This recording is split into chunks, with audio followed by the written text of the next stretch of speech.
томилгоо хийдэг эрх үхий хүмүүст нь зөвлөмж хүргүүлж байгаа болохоос томилгоогийн үндэсний аюулгүй байдлын зөвлөл хийж байгаа хэрэг ерөөсөө байхгүй.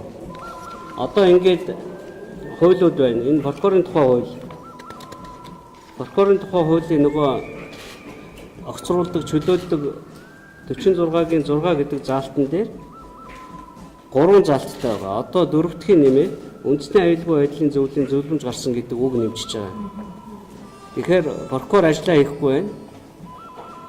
Зоригийн хэрэгт одоо ингээ хүн хэлмэгдүүлж яхад юу ч хийгээгүй хэдэн жил болсон байна. Тийм учраас энэ хүнийг огцруулъя гэдэг зөвлөмжийг прокурорыг томилдог байгууллага хүнд нь авчина. Прокурорыг хэн томилдог вүлээ?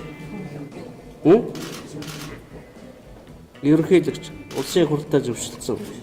Тэгэхээр огцруулахдаа бол ерөнхийлөгч зөвшөлдсөхгүй.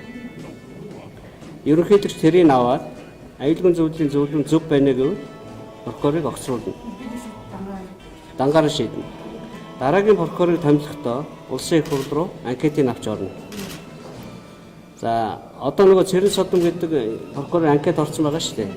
Тэрнээсээ бол одоо ерөнхийдөө татгалзаж байгаа. Тэр нөхрийг бас прокурор нь өөрөө чагнаад магнаад бичлэг тараагаад байгаа ш. Тэгэхээр тэрийг одоо дахиж өнөөдөр ч юм уу бичиг явуулаа бодуулчихна гэсэн. Тэр өөр хүн оруулна гэсэн. 10 жил ажилласан прокурор дундаас хэн нэгэн хүнийг олно. Тэр нэг бичлэг олдсон учраас болохгүй юм байна гэж үзэж байгаа. А томилох үед тэр бичлэг олдоогүй байсан. Танах гаргаад ах шиг үлээ тий.